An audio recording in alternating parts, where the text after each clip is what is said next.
Most people pray to God but never actually talk with Him. That's why so many prayers feel one-sided, quiet, even empty. You pour your heart out, but it's like the heavens are silent.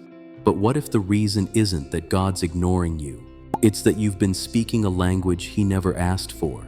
There's a difference between talking at God and talking with Him, and once you understand it, everything about your prayer life will change. Why most prayers feel one-sided.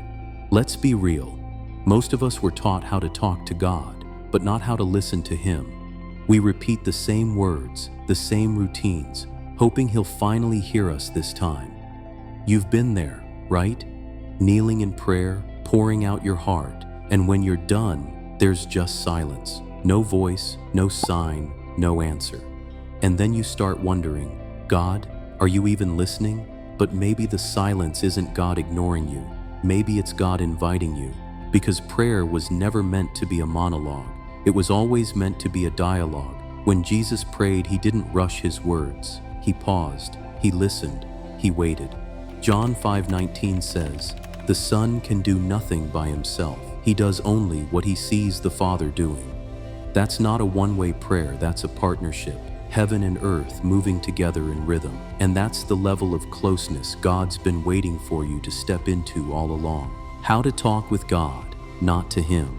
Talking to God comes from your mouth. Talking with God flows from your heart. When you talk to God, you bring your list. When you talk with God, you bring your life. One is filled with words, the other is filled with presence. You see, prayer isn't just saying, God, here's what I need.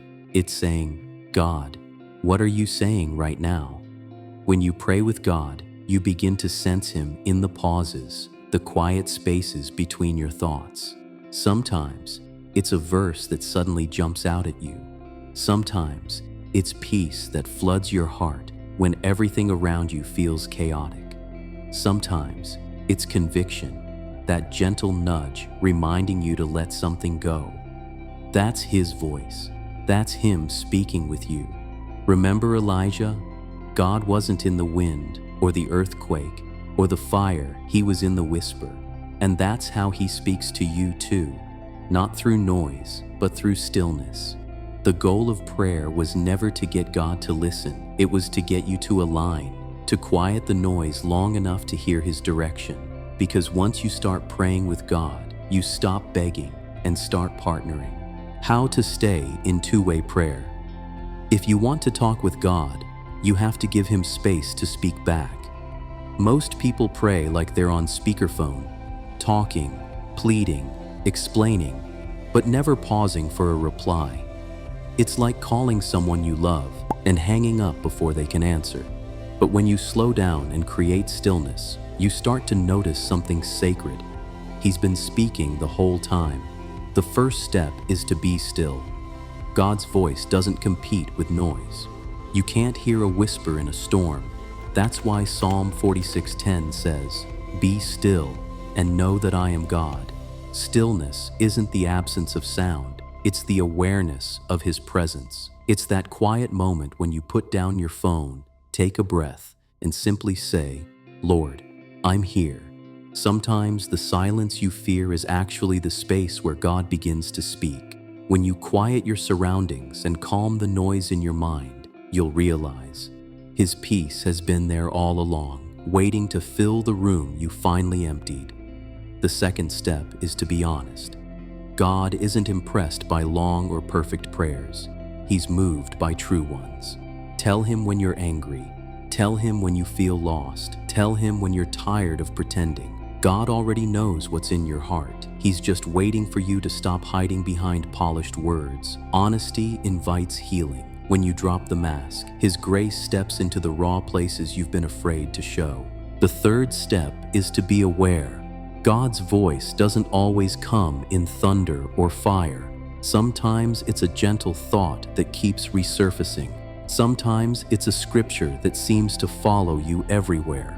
Sometimes it's a peace that makes no sense, the kind that settles your heart even when everything around you is chaos. It's like tuning into a radio signal. The frequency was always there. You just had to adjust the dial of your heart. Awareness grows through attention. The more you notice him in the small things, the louder his voice becomes in your soul. The final step is to be willing, because hearing God isn't the hard part. Obeying him is sometimes his voice will stretch you. Sometimes it will call you out of comfort and into faith. But when you start doing what he says, even when it doesn't make sense, your whole life begins to shift. Prayer stops being something you say and becomes something you live. You begin to walk with God the same way Adam did in the garden, not from a distance, but side by side. And in that walk, God stops being an idea and starts being real. What happens when you finally talk with God? Something changes when you stop talking at God and start walking with him. The silence that once frustrated you begins to feel sacred. You stop asking, "God, where are you?" Because now you feel him everywhere.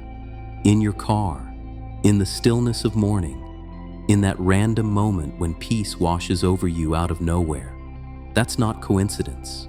That's communion. Prayer stops being something you check off your list and starts becoming the rhythm of your life.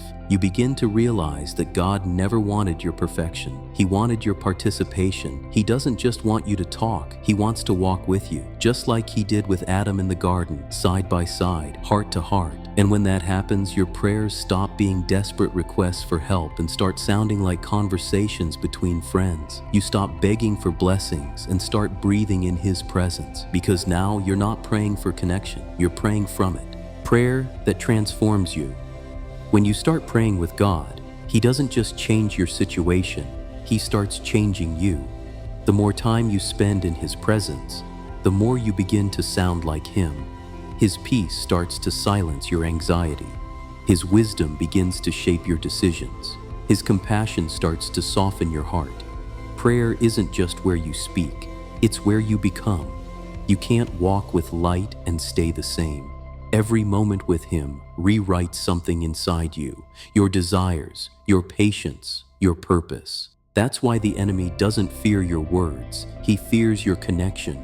Because a believer who walks with God carries a kind of quiet strength that hell can't imitate. And that's the real power of prayer. Not that it changes things around you, but that it transforms everything within you. So maybe the reason your prayers have felt empty isn't because God's been silent, but because he's been waiting for a conversation. He's not far, he's not ignoring you, he's just waiting for you to pause long enough to listen. Because the moment you stop praying to God and start praying with him, everything changes. You'll stop wondering if he hears you and start realizing he's been speaking all along.